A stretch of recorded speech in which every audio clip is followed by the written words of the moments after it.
দর্শক আপনাদেরকে একটু জানাতে চাই, বিশ্বের বিভিন্ন প্রান্ত থেকে খালেদা জিয়ার এই প্রয়াণে মানুষ কিন্তু শোক বার্তা জানিয়েছেন এবং শোক বার্তায় তারা উল্লেখ করেছেন এই যাত্রা অর্থাৎ এই অন্তিম যাত্রা সেটি আসলে অনন্তকালের এবং এটি অপূরণীয়। এবং আমরা দেখছি শুধু মানুষ আসছে এবং আসছে এবং এই মানুষ কিন্তু সারা বাংলাদেশ থেকে আসছে। এই মানুষ স্রোতের মতো মানুষ আসছে এবং তারা কিন্তু সংসদের দিকে যাচ্ছে এবং ঘাড় ধাক্কা দিয়ে তার নিজের ঘর থেকে বের করে দিয়েছেন। এই কষ্টগুলি আসলে ওনার সবার মতো ছিল না। তাকে এনে ফাঁসি দেওয়া হোক। শেখ হাসিনা, তোমার মৃত্যু হবে জুতার নিচে। বন্দি করে 18টা বছর। ছি, তোমাদের লজ্জা লাগে না?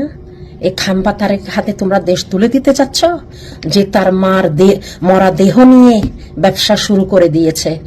আমরা কি ঘাস খাই? হসপিটালের মধ্যে কি আমরা গরুর ঘাস খাই? ঘোড়ার ঘাস খাই? খালেদা জিয়া তো অনেক আগে মারা গেছে, আমরা বলছি। ওটাকে প্রিজনেশন ইনজেকশন দিয়ে এভাবে মোমের মতন বসায় রাখছিল। স্বাধীনতা পরবর্তী। আসসালামু আলাইকুম দর্শক শ্রোতা, আশা করছি সবাই ভালো আছেন। আলহামদুলিল্লাহ আমিও ভালো আছি। দর্শক শ্রোতা, আপনারা তো সবাই জানেন, দর্শক শ্রোতা, হত্যাকারীকে কিন্তু অবশেষে ধরা হলো। দর্শক শ্রোতা, এদিকে এটা কি বললেন সেনাপ্রধান ওয়াকারুজ্জামান? কাকে ধরেছে দর্শক? আসল হত্যাকারীকে কি ধরে ফেলা হয়েছে?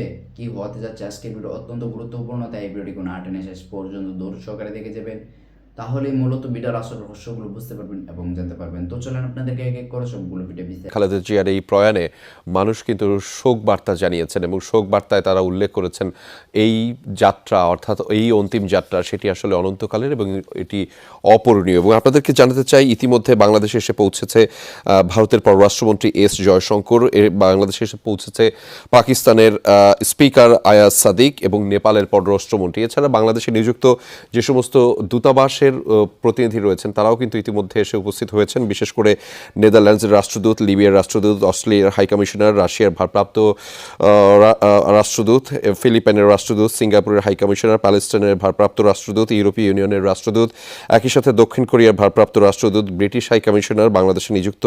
এছাড়া রয়েছেন মিয়ানমারের রাষ্ট্রদূত, চীনের রাষ্ট্রদূত ইয়া ওয়েন, সুইজারল্যান্ডের রাষ্ট্রদূত, ইটালির রাষ্ট্রদূত, একই সাথে কানাডার হাইকমিশনার অজিত সিং, জাপানের রাষ্ট্রদূত, সুইডেনের রাষ্ট্রদূত, স্পেনের ভারপ্রাপ্ত রাষ্ট্রদূত, ইন্দোনেশিয়ার রাষ্ট্রদূত, নরওয়ের রাষ্ট্রদূত, ব্রাজিলের রাষ্ট্রদূত, মরক্কোর রাষ্ট্রদূত, আলজেরিয়ার রাষ্ট্রদূত এবং কাতারের রাষ্ট্রদূত সহ বিমস্টেকের মহাসচিব সহ আরও অন্যান্য অনেক বিদেশি বন্ধু, বিদেশি রাষ্ট্রের প্রতিনিধিরা কিন্তু এই শেষ বিদায়ের আনুষ্ঠানিকতায় যুক্ত হচ্ছেন এবং অনন্ত লোকে অনন্ত যাত্রার যে যাত্রা সেখানে আসলে গণবিষণ্ণতায় ভাসিয়ে বাংলাদেশের মানুষকে কাঁদিয়ে খালেদা জিয়া এবার গেলেও তিনি থাকবেন বাংলাদেশের মানুষের হৃদয়ে এবং তার এই যে প্রয়াণ সেটি নিশ্চয়ই মানুষ মনে রাখবে ভালোবাসার মাধ্যমে, তার জাগরণের মাধ্যমে এবং তার দায়িত্বের মাধ্যমে তো বটেই। আমরা দেখছি শুধু মানুষ আসছে এবং আসছে এবং এই মানুষ কিন্তু সারা বাংলাদেশ থেকে আসছে। এই মানুষ স্রোতের মতো মানুষ আসছে এবং তারা কিন্তু সংসদের দিকে যাচ্ছে এবং কিছুক্ষণ পরেই জানাজা অনুষ্ঠিত হবে। আসলে এইখান থেকে খালি চোখে দেখে বোঝা যায় না যে কত লাখ মানুষ এসেছে, তবে ধারণা করা হচ্ছে 10 থেকে 15 লাখের মানুষ ইতোমধ্যেই এই সংসদ ভবন এলাকায় প্রবেশ করেছেন এবং ধারণা করা হচ্ছে আরও হয়তো 20 লাখের মতো মানুষ আসবেন এবং সারা বাংলাদেশ থেকে যে মানুষ এসেছেন সেই মানুষ কিন্তু তাকে শ্রদ্ধা জানাতেই এসেছেন, তাকে ভালোবাসেন বলেই এসেছেন। এদের কোনো রাজনৈতিক নেতাকর্মীর বাইরেও কিন্তু লাখো লাখো মানুষ তাকে একবার শ্রদ্ধা জানাতে এসেছেন। আজকে সরকারের পক্ষ থেকে রাষ্ট্রীয় শোক পালন করা হচ্ছে, একই সাথে কিন্তু সরকারি ছুটি ঘোষণা করা হয়েছে এবং গতকাল সকাল 6টায় কিন্তু খালেদা জিয়া এভার কেয়ার হাসপাতালে মৃত্যুবরণ করেন এবং মৃত্যু খবরের পর কিন্তু সারা বাংলাদেশের মানুষ অনেক বেশি আবেগ আপ্লুত হয়ে পড়ে এবং আজকে এমনিতে যে 31 থেকে শুরু করে নানা ধরনের বর্ষবরণের কর্মসূচি ছিল, সব কর্মসূচি কিন্তু বাদ ঘোষণা করা হয়েছে সরকারের পক্ষ থেকে। কোনো ধরনের উৎসব উদযাপন যেগুলো থাকে রাত্রেবেলা 31 উপলক্ষে সেগুলো কিন্তু করা হচ্ছে না। বিভিন্ন হোটেলে যে প্রোগ্রামগুলো আছে সেই প্রোগ্রামগুলোকে স্থগিত করা হয়েছে। আমরা ইতিমধ্যেই দেখতে পাচ্ছি বাংলাদেশের পতাকাবাহী একটি গাড়ি, ধারণা করা হচ্ছে সরকারের উচ্চ পর্যায়ের যে উপদেষ্টারা আছেন তারা এই মুহূর্তে কিন্তু ঢুকছেন ঘটনাস্থলে এবং তার পেছনে যদি আমরা দেখি তাহলে সেনাবাহিনীর গাড়ি দেখতে পাচ্ছি এবং তার পেছনেও কিন্তু বিভিন্ন দেশের রাষ্ট্র দূতদের গাড়ি এবং অ্যাম্বাসির গাড়িগুলোকেও আমরা সকাল থেকেই অনেকগুলো গাড়ি প্রবেশ করতে দেখেছি।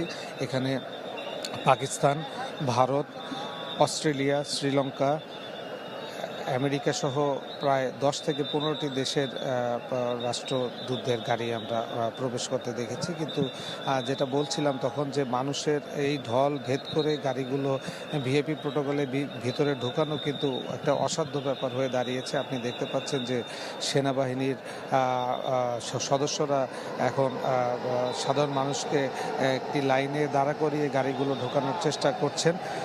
গতকাল রাত থেকেই কিন্তু এই এলাকাটি সেনাবাহিনী তাদের নিয়ন্ত্রণে নিয়েছেন এবং ভোর থেকে আমরা দেখেছি যে শহীদ প্রেসিডেন্ট জিয়াউর রহমানের পাশে কিন্তু খালেদা জিয়াকে সমাহিত যে করা হবে সেই কবরটি খোঁড়া হয়েছে এবং জিয়া উদ্যানে সেই রাস্তাটিতে বা সেই সড়কটি কিন্তু ইতিমধ্যে সে আইনশৃঙ্খলা বাহিনীর নিয়ন্ত্রণে নিয়ে নিয়েছেন। অর্থাৎ সেই সড়কটিতে কিন্তু সাধারণ মানুষের প্রবেশাধিকার বন্ধ রাখা হয়েছে। ঘাড় ধাক্কা দিয়ে তার নিজের ঘর থেকে বের করে দিয়েছেন। এই কষ্টগুলি আসলে ওনার সবার মতো ছিল না। তাকে এনে ফাঁসি দেওয়া হোক। শেখ হাসিনা, তোমার মৃত্যু হবে জুতার নিচে। বন্দি করে 18টা বছর তাকে তিল তিল করে জেলে রেখে, জেলেই তো আপনি কারাবন্দি করে, গৃহবন্দী করে রেখেছেন। সবচেয়ে বড় হয়েছে তাকে জীবনের সবচেয়ে বড় কষ্ট দেওয়া হয়েছে তার ভিটা, স্বামীর ভিটা, স্মৃতিগুলি সব কেড়ে নিয়ে তাকে ঘাড় ধাক্কা দিয়ে তার নিজের ঘর থেকে বের করে দিয়েছেন। এই কষ্টগুলি আসলে ওনার সবার মতো ছিল না। তারপরে উনি সহ্য করেছেন সারা বাংলাদেশের জনগণের দিকে তাকিয়ে। আমি মনে করি যে হাসিনা সরকার নেই এই দেশে, কিন্তু বিচার তো অবশ্যই হবে। আমরা চাই তার তীব্র বিচার আর তাকে কঠোর শাস্তি দেওয়া হোক। এই আমাদের মাকে হারানোর শোক যেন আমরা সেটা দেখে আমরা সইতে পারি, এটাই আমাদের চাওয়া। তার জন্য বিচার হয়, কাঠগড়ায় আয়না, এটা আমাদের এই সরকার প্রধানের কাছে আমাদের একটাই দাবি, তার বিচার করা হোক। আমাদের মায়ের এই মৃত্যু একমাত্র তাদের জন্য হয়েছে। যদি আজকে তারা আমার মাকে সচ্ছলভাবে চলতে দিত, সবকিছু স্বাধীনতা দিত, তাহলে আমাদের মা এইভাবে হারাইতো আর আমরা মা হারা হইতাম। কারো শূন্যতা কেউ পূরণ করতে পারে না, কিন্তু তারপরে আমরা আশা করি যে তারেক জিয়া আমাদের শহীদ জিয়ার সন্তান, মা তিনবার মন্ত্রীর সন্তান। আমরা জানি যে আমাদের তারেক রহমান আমাদের যে প্রত্যাশা ছিল, এখন তার কাছে আমরা সম্পূর্ণই দেখছি যে না, আমরা তার কাছে অনেক আশাবাদী। নোভা এলইডি টিভি, ঝকঝকে ছবি, নিখুঁত শব্দ, 5 বছরের ওয়ারেন্টি। নোভা মানে সঠিক মান, নিশ্চিত সেবা। উনি এই দেশটাকে সুন্দর করে পরিচালনা করবেন আর জনগণকে উনি যে ভালোবাসেন সেটা হয়তো আমরা কিছুটা আমরা তার কাছ থেকে পাবো, এই আশা আমাদের আছে। আমরা দোয়া করি তাকে মায়ের সুখ কাটিয়ে সেজন্য আমাদের বাংলাদেশের হালটাকে ধরে আমাদের সেই প্রত্যাশাটা পূরণ করে দেন। এটা আমাদের তারেক জিয়ার কাছে আমাদের চাও। আমাদের ভাই, উনি যেন আমাদের বোনের মতো, আমাদের ভাইয়ের মতো সবাইকে আমরা ভালোবেসে আমাদের সেই আশাটাকে পূরণ করে। আমরা এটাই চাই। আর মায়ের প্রত্যাশা, মায়ের এই অভাবটা আসলে আমাদের, আমরা মহিলা দল করি, আমরা সকাল থেকে সন্ধ্যা মা ডাক দিলে আমরা ছুটে আসি। যখনই মা যেখানে যে প্রোগ্রাম দিচ্ছে আমরা সারাক্ষণ রাজপথে সংসার ফেলে এসে আমরা রাজপথে আসি। তা আমরা চাই আমার মায়ের আল্লাহ জান্নাত নসিব করুক আর তারেক জিয়াকে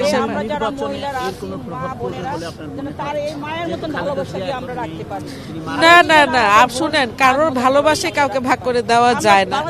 যদি আমরা মাকে ভালোবাসি তাহলে আমাদের মায়ের সন্তান তো আছে, আমরা সেইভাবে যদি হয় তাহলে আমরা তারেক জিয়াকে সেইভাবে আমরা আবার গড়ে নিব। সারা বাংলাদেশের জনগণ তাকে মায়ের যে অভাবটা ছিল সেটা দেখে তাকিয়ে তারেক জিয়ার পাশে সবাই দাঁড়াবে ইনশাআল্লাহ। সারা বাংলাদেশের জনগণ, এটা আমাদের চাওয়া। হুইলচেয়ারে কেন তাকে এনে ফাঁসি দেওয়া হোক। শেখ হাসিনা, তোমার মৃত্যু হবে জুতার নিচে। তোমার ফাঁসি চাই, তোমার ফাঁসি চাই। তার এত তাড়াতাড়ি মৃত্যু হওয়ার কারণে পিছনে শেখ হাসিনা দায়ী? অবশ্যই দায়ী। সে বিষক্রিয়া করেছে।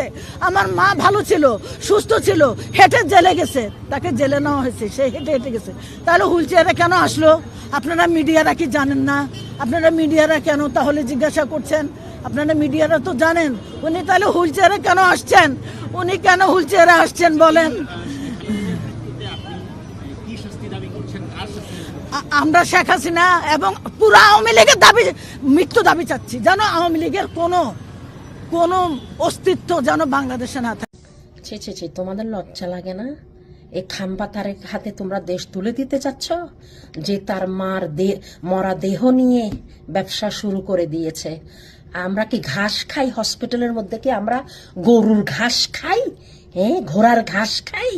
হ্যাঁ, খালেদা জিয়া তো অনেক আগে মারা গেছে, আমরা বলছি। ওটাকে প্রিজনেশন ইনজেকশন দিয়ে এভাবে মোমের মতো বসায় রাখছিল। কি লাভ হয়েছে? হ্যাঁ, কখন যে মারা গেছে, এই মরা দেহ নিয়ে তোমরা ব্যবসা শুরু করে দিছো। হ্যাঁ, এটা গুনাহ হবে না? এটা গুনাহ হবে না? তোমরা গুনার কাজ করো নাই? একটা মরা দেহকে ইনজেকশন দিয়ে টাটকা রাখার জন্য মোমের মতন করে। তো প্রিয় দর্শক শ্রোতা, আপনারা ভিডিও দেখতে দেখতে ভিডিও শেষ পর্যন্ত চলে আসেন। অবশ্যই আপনাদের মতামত কমেন্ট বক্সে জানাতে ভুলবেন না। আর এরকম নতুন নতুন আপডেট ভিডিও পেতে অবশ্যই আমাদের চ্যানেলটা এখন সাবস্ক্রাইব করে দিন। তো আপনাদের সাথে আবার দেখা হচ্ছে পরবর্তী এক ভিডিওতে।